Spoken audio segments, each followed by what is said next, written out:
What's good, everybody? My name is D, and welcome back to Grown Up, where you already know what we do. We talk about that grown up shit. Now, today, you already know we have a new segment that I'm starting. It's called the Naturally On a Wave.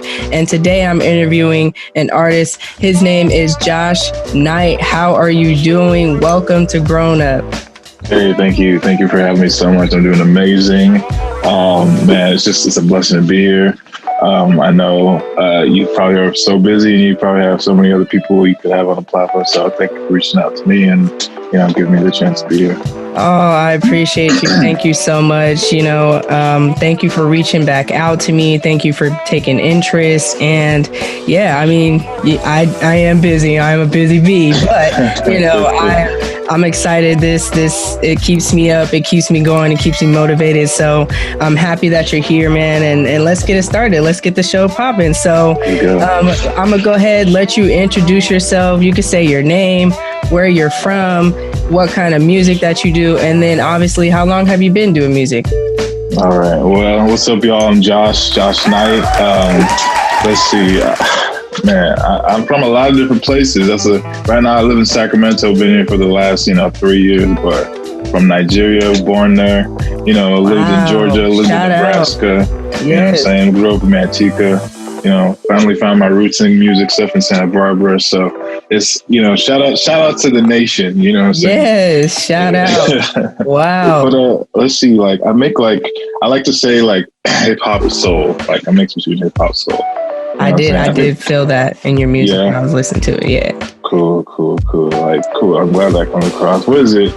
I think BET has a new category. It's called rhythm and bars or something like that. Yeah. Something like that. Yeah, I've heard that. Yeah. Okay. Yeah. So that's kind of your style. That might be where it goes. But a hip hop soul is the real vibe behind everything.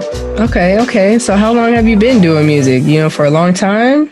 I've been doing it professionally, putting things out professionally for, since 2015. 2014. Okay. So that's about, almost 7 years now. Yeah. Okay. Nice. So how did music come across your plate? How did you just pick up on music? What was your first experience like with music? How did you know this was something that you wanted to take interest in? Right. Well, it's a long story, and there's so many different facets of the story. But it's great. I love telling the story because every time there's a different thing I can highlight that came across the way. Definitely. So I mean, I guess I always had a musical ear growing up. You know what I'm saying? Yeah. I learned how to play Mary Had a Little Lamb by ear, on the piano. Nice. And that was just the first thing. But didn't really take it too seriously until college. You know what I'm saying? Okay. So that's a long arc. You know what I'm saying? Right. And it's just because I'm Nigerian. You know what I'm saying? So your parents have certain strict expectations. Exactly. So you already know. Yes, yeah. I've heard a lot of stories. So it's man, you're dealing with that, and then I grew up a little bit sheltered too. So coming into college, I was two things have to really. I mean, everyone figures it out themselves, but I was really figuring out myself. You know what I'm saying? Right. And then on the other hand, I was a big sports guy growing up because that was my only outlet to do things. You know what I'm saying? I was always busy, football, basketball, track and field, all the Soccer time. Soccer right here. Hey, I was busy. Yep. Yes. What were you? What position? I was a goalkeeper. I was getting it. Yes, sir. Yes, I played traveling competitive high school. Yes, yeah, I was getting it. All right, but but since I got to school, I went to UCSB, and there's no football team. Okay. So that gave me more of a push to do something with my extra time, and I found an a cappella group there, and I auditioned and got in. So, and it was great because, in a sense, it was almost like a football regimen. We had not basketball. We had practice twice a week. Okay. Wednesdays and Sundays. Wednesdays for 2 hours. Sundays for 3 hours. Whew. for 4 years. You know what I'm saying? Yes. So that's a lot like of time. Exactly. So it's like, you know, and in that sense, it gave me a like an outlet to like really figure out the music side of myself. You know what I'm saying? Right. And like, cause that wasn't really shown in high school. It was more so football and sports and like academics. You know what I'm saying? Yeah. Yeah. But here, it was like the first time I had a chance to, you know, really dive into that type of myself, like side myself. Right. And the reaction that I got from people was just not what I guess I had in my head. You know what I'm saying? In my head, I had like, you know, some misconceived preconceptions. Yeah. Of like, well, you're just a big black guy singing. What about just it's right, weird? Right. You know what I'm saying? Yeah. You know, I started out just singing. You know what I'm saying? And then I obviously eventually I found the hip hop groove and everything. Yeah. But just first with just the singing, you know, there is that like, I guess, stigma or whatever.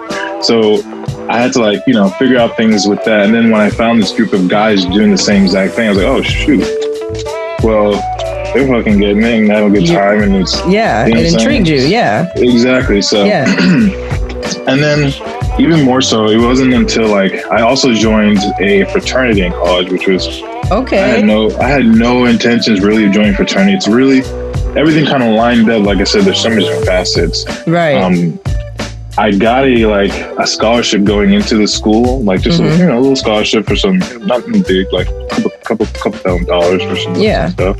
Yeah. And I got it from this fraternity, and it was called the Well Balanced Man Scholarship. So I guess so many people like they send out the email to apply, and they only pick one person. And I got it, and I think, you know, it's for pull to try to bring people in. You know what I'm saying? Right. Yeah. But it's kind of to show like what the values of the fraternity are about, I guess. And as a freshman, I was just like, nah, I don't want to do that. Yeah. I'll take the money. Skeptical. Yeah, right. I got you. And then so it wasn't until like late sophomore year, I was working, and then I had a buddy named Calvin who like brought me in. He really convinced me. And my dad also, he's like, hey, you know, check it out. You know, you might want to. Okay. All right. Pops was on. I was like, well, shoot, let's check it out. I checked it out. And I get in because it's like, you know, there's like I guess there's a process to get in, you know. I get in, and in the beginning you're like new, so there's no one really like looks at you like, you know, you're just new guy, you know what I'm saying? Yeah. But well, actually, I was a sophomore at this point. I was exactly freshman, so to speak. So to speak, yeah, right. So to speak. But they have these things called philanthropies where they use to, like, you know, raise money for causes and things like that. And one of the biggest ones that they put on is almost like a talent show. It's basically just a talent show. Like each fraternity picks one person to do something in front of the whole Greek, you know, community. And it's put on by like it's like one of the major sororities, Alpha Phi. It's thrown on by one of them. And I think they do it for like heart research or something like that. Okay. And they kind of like made me do it. I didn't want to. I was fine just chilling. I'm like, cool. Nah. I'm chilling. I'm chilling. Cool. I really want to do it. They're like, no. You really have no choice. I was like, yeah. So I did it. You know what I'm saying? A lot of stuff. It was a great show. Long story short, like, I ended up winning. I'm like, oh, okay. See. I didn't like, you know what I'm saying? And after the fact that I won, there was like an after party, and it was something that one of my homies in the fraternity in that party said to me, and he was drunk and everything. And I had to go home and do homework, so I wasn't going to stay there too long. Right. He's like, dude, I know you want to do this for real. I was like, yeah, but you know, I gotta go study and be a doctor and all that stuff. Right. And he's like, no. I know you want to do this, and like, you know, you gotta like take it seriously if you want. Like, you want to, like, I can see it. You want to do it. I was like, man, like, and he was right. Like, you know, deep down, obviously, like, I was like, well, shoot, like, you know, like, this is like, you know, because like, it's different, you know what I'm saying? I think it's different. Like, some people are like, how do you like this? And you can tell when people are just like, oh yeah, I like it. You know what I'm saying? Yeah. You know when someone's vibing. Especially, and when it's like repeated, it's like, okay, well, let me like, all right. Now it's like, all right. Yeah. So that was one of the starters that like really got me like, all right, let me figure out this and like try to do it seriously. and I think Chance the Rapper is also a big deal in it too. Actually.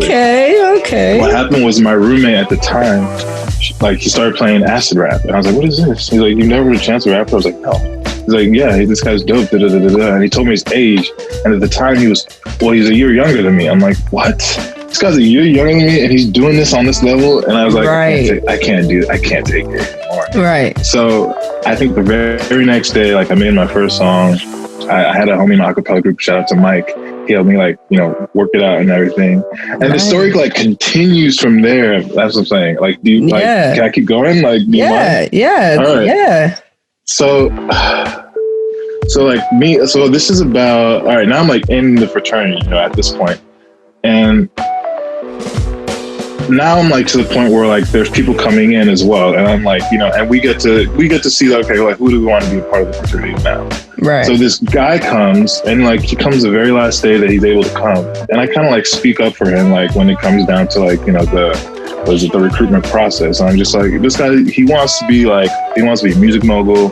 He wants to like run things. He wants to like dabble into like technology, things like that. So I kind of like spoke up for him.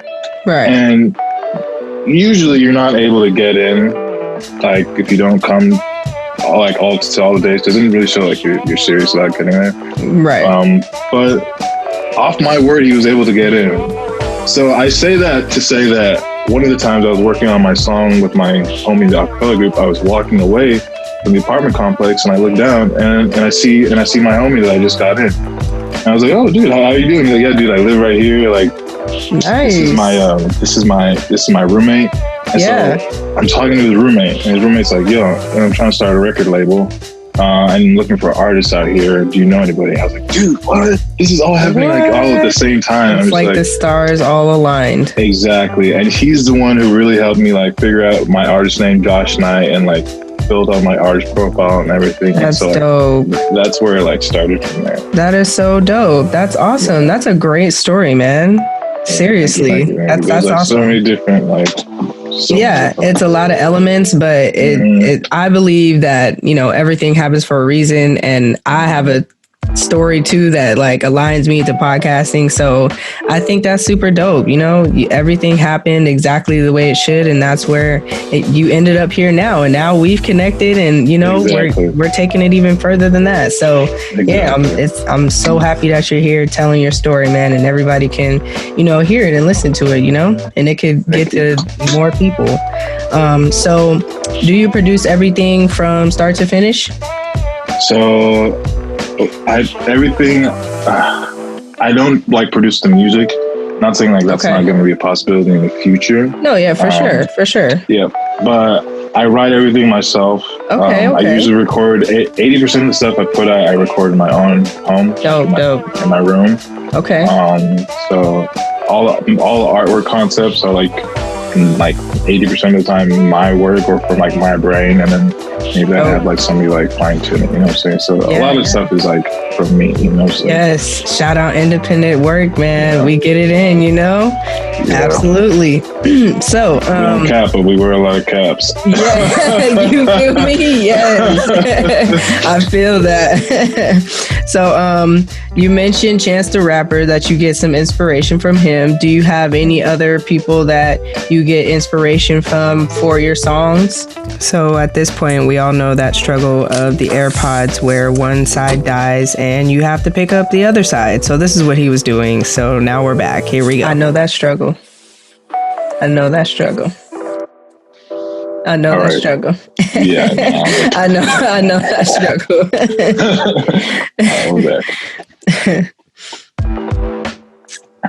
All right. So you mentioned Chance the Rapper. So do you, for, inspiration, but do you have any other people that you get inspiration for your songs? Yeah. So, man, I really grew up on like, Jagged Edge, Boyz II Men, those kind of like, you know what I'm saying? So like that's what like the soul and stuff kind of like. And then like an evolution from that would be like John Legend, you know what I'm saying? Yes. So he's like them, John Legend, man. And then lyrically and like from the hip hop side would be Kid Cudi. Okay. Chance the Rapper, J. Cole. Nice. I think those are like the three that I like, kind of like, emulate in the same way, and to an extent Kanye, you know what I'm saying, but I think everybody's kind of like a tree from Kanye, you know what I'm saying? Totally. So yeah, I get you. All right, nice variety though. So do you have any collaborations in mind that you want to do in the future? Any that you hope and dream for, Yeah, I really want to. I think I've said this before on a different podcast. Shout out, I think it was the SMH podcast. I was on that one. Nice, shout out. And I said J. Cole, and it's the same. Like J. Cole. Yes. If I could collab with J. Cole, that would be cool. If I could get into Dreamville, that would be something else too. I'm down to do independent. You know what I'm saying, like Chance. Yeah. But if there was an opportunity, it would have to be with somebody like Dreamville. Dope. Yeah, I love J. Cole, his whole Dreamville vibe. I love them. Shout out to them, man. Hopefully, I don't know, maybe he might listen to this. I don't know. We'll see. We'll see. We'll just tag him. We'll both tag him. The limit. Yes. Hey, we'll both tag him. Yes. We'll have all our people tag him. Let's do it. Hey, sky's not the limit. They say the sky's the limit, but it's not. Let's go. Exactly. You know what I mean? Let's do it. All right. I'm down. So, has there been any obstacles that you faced along the way that, you've tried to overcome, and what helped you overcome them? Because, Grown Up is all about putting out your true self and understanding that, there's things that you're going to go through, but you have to go through it and talk about it and uplift yourself sometimes, and then uplift others and talk that and speak that with others, Yeah, definitely. So like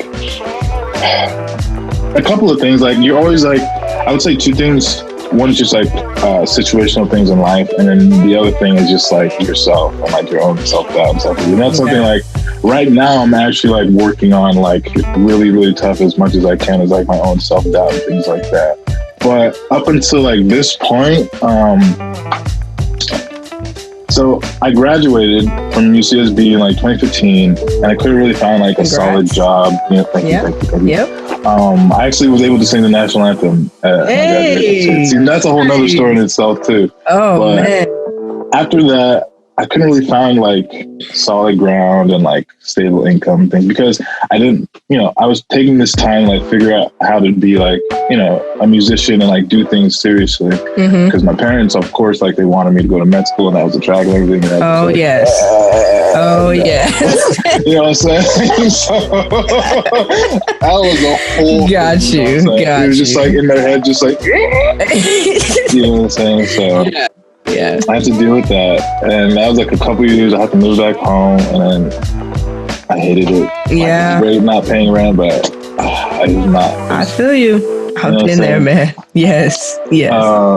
So after a year, I finally moved out to Sacramento, and I was a substitute teacher, and I just couldn't get enough substitute teaching jobs because I didn't have enough like pull, you know what I'm saying? It's a big market, and I didn't have the cachet and the history to do that. Like when I was in my hometown, I was great, substitute teaching all the time.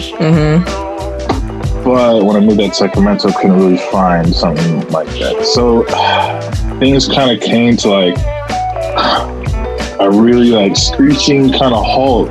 Like I was like to the point where I was donating like plasma and things like that. To like you know what I'm saying? And then what happened was I actually did a bad Craigslist job, you know what I'm saying? Those like cars where you can show the decals? Yes. And so like, I've seen them. So I was like, I thought it was one of those jobs, but it wasn't. It was a terrible job. It was a bad check that they gave me. So the bank actually froze my account and like seized my funds. So I was like, oh my gosh, this is rock effing fucking bottom. I was just like, So my mom was like, well, you gotta do something. So she's like, you gotta do something. I was like, well, man, at this time she's a nurse, and my other sisters, my younger sisters, they went to nursing school as well. So they just went to like 1-year nursing programs. So which were in the area. So I was like, I guess that's what I'll have to do. Yeah. Because they were fine, what I'm saying? They weren't trying to be starting artists, really, what I'm saying? Yeah. Although although they are, like, they're actors and writers. Yeah. But they just had a different path than I did, what I'm saying? Yeah. So I was like, I guess that's what I'll have to do. I was like, I guess I'll get all my stuff ready, and I had to do some prerequisites and stuff to, get to the nursing program. And, my mom was able to help me up until that time. Yeah. And so I finally was able to get through like the nursing program. It's been a year. I graduated a year ago. It was a year program. I graduated a year ago. Okay. Congrats on that too. So thank you. So and now it's given me the opportunity to like do everything that I have done this year. Got you. Yeah. And it's a blessing because literally, if I hadn't done it at the time that I had done it, I would, it's COVID right now. Yeah, absolutely. 180 from like, the position that I was in. And, it's just, blessings and like, thanks to my mom, honestly, like I don't have, that's a huge blessing that I have somebody in my life who was able to help me up until the point, you know what I'm saying? Yes. And so it's definitely a huge motivation. And one of the reasons that I was able to make it, honestly, was because I knew at the end of the day, I was doing it all like to find a way to like, so I could do this, you know what I'm saying? Right. Yeah. You know what I'm saying? So like, that's what like pushed me through at the end of the day. And like, I was like, I don't like being in school. Like I love learning, and I think I'm a pretty like smart guy. Yeah. I just don't like being in school. Yep. And so every day I had to get up and go to school. It's like, oh my God, I've already done 4 years of this and I had to come back and do this. Yeah. I hate this. Yep. But at the end of the day, I was just like, well, I know that at the end, I'll be able to like finally my mom will be off my back. Yep. I can like finally like breathe. I can put my foot down. Yeah. Yeah. So that's what it's been. It's been a blessing, a really good blessing. And that's like really like probably one of the toughest things I've like had to like go through. But I guess, looking on the outside, somebody mentioned that's not tough at all. I'm like, yeah. Well, but like sometimes it's like, I don't know. It's like, it all depends on like the path that you're on. And everyone's path is different. And I agree. It was challenging to have to like do that and go back to school and like just that time was just because I hate wasting time. I just felt like I was wasting time and like everybody else is doing, living their lives. My friends are getting married and all that stuff. It's like, ugh. Yep. But it's all it all like when you look back on it, it's like, all right, cool. This is something to get here, and this is something to get here, and this is something to do this. And this and this. The whole learning process is amazing, isn't it? That's it's all for you. You know what I'm saying? Like you were supposed to do everything you were supposed to do. Exactly. Like, as much as you tried to fight it, you were supposed to fight it. As much as you fought it, and then you were eventually supposed to, you know what I'm saying? It's everything is like for you. You know what I'm saying? That's exactly what I talk about here on the show, man. Literally, like every situation that you go through is tailor-made for you, and you just have to figure it out. And it's it's not going to work for everybody. Everybody is not going to understand it, but as long as you understand it, as long as you can learn from your mistakes and learn from the things that you're going through, there's nothing that can stop you. You know what I mean? It opens up like an abundance of knowledge to like understand so many things. And I'm glad that you're here telling your story again, so with all that you've been through, your whole entire story and everything in the future, where do you see your music? Where do you want to take it as far as like, do you want to stick to this genre of music? Do you want to be adaptable, get flexible with some other genres of music? Where do you see your music going? Man, I really, at this point, I'm trying to really build a real connection with the people who like fuck with my music. That's where I really want my music to be a positive influence in the world. Because I feel like music is powerful. You know what I'm saying? It's a vibration. It really is. Like, think about it. It's so ethereal. It's sound waves. Like, we can't really capture it unless we put it in songs. You know what I'm saying? Like, and there's nothing else like that. And we kind of like take it for granted. We take it for granted as much as we take, almost like we take oxygen for granted. Exactly. You know what I'm saying? Yeah. It's like, oh, absolutely. It's just there. Yeah, but but it's important. Like, yeah, exactly. We gotta kind of preserve it. You know? So, and I just feel like, exactly. And I feel like right now there's like some what's the word?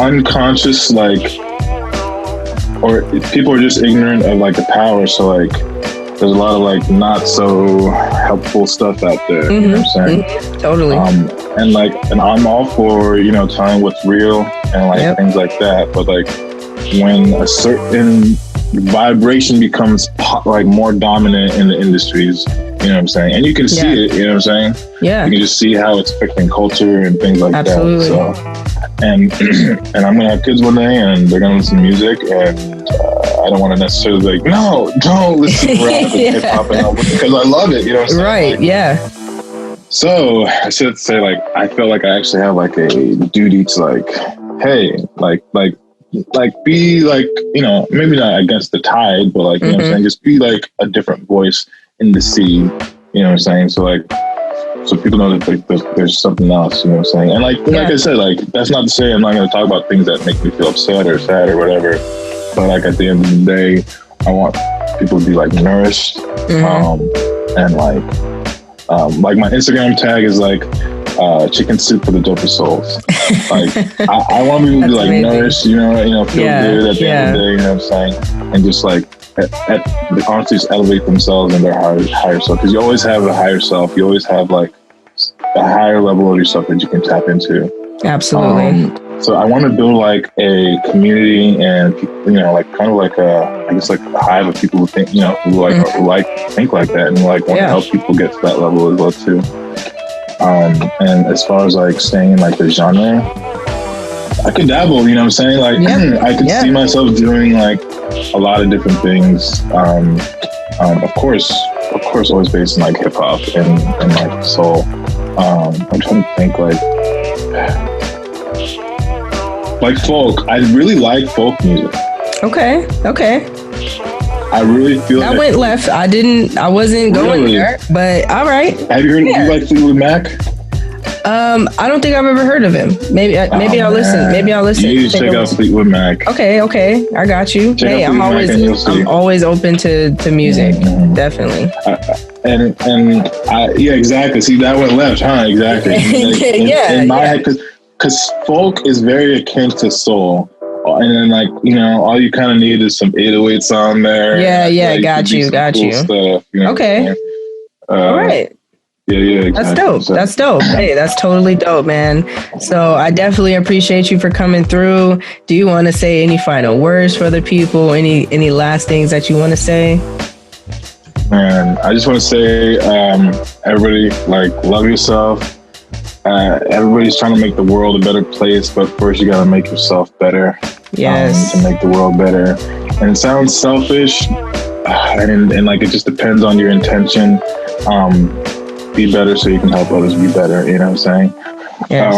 And you know, you can find me on Instagram, Josh Knight Music. You can check out my music on SoundCloud, Spotify, Apple Music. Oh, I just put out a new project, Scorpion and the Sun. Yes, I've seen that. I'm checking it out. Man, it sounds. Please check it out. Let me know what you think. I'm like collecting feedback so I can like, you know, do better next time. Like that. Dope. Yes. Yeah. Thank you for having me on the show. Okay. Yeah, man. Definitely. Thank you so much for coming through. Thank you for hitting me back. I appreciate you. It's a blessing. Everything happened for a reason for us to come together. And I appreciate you for coming on the show. Thank you for sharing your story. And I know bigger things are coming for you, man. And, you know, prayers for you. This was great. This is a great conversation. I really fuck with everything you've done so far, and thank you. Good luck on everything going forward. We should definitely do it again. Absolutely. This was amazing. Absolutely. Thank you so much. I appreciate you, man. This is Josh Knight. You guys already know this is the Naturally on the Wave segment. It's grown up. Peace. Thanks, Emma. Peace. Thanks. Links for Josh Knight's music and where you can find his social medias will be in the description. As for me, remember to hit that subscribe button for me, then go ahead, shoot me an email at grownuppodcast95@gmail.com. Let me know what questions you guys have for me, or if you want me to do a topic, I can do that as well. For updates on the show, follow me on Twitter at famousd_95 or Instagram at famousd_95. Feel free to let me know how you guys feel about the show on there as well. As always, you guys, you know who I am. I'm D. As always, stay safe, be kind, and we out.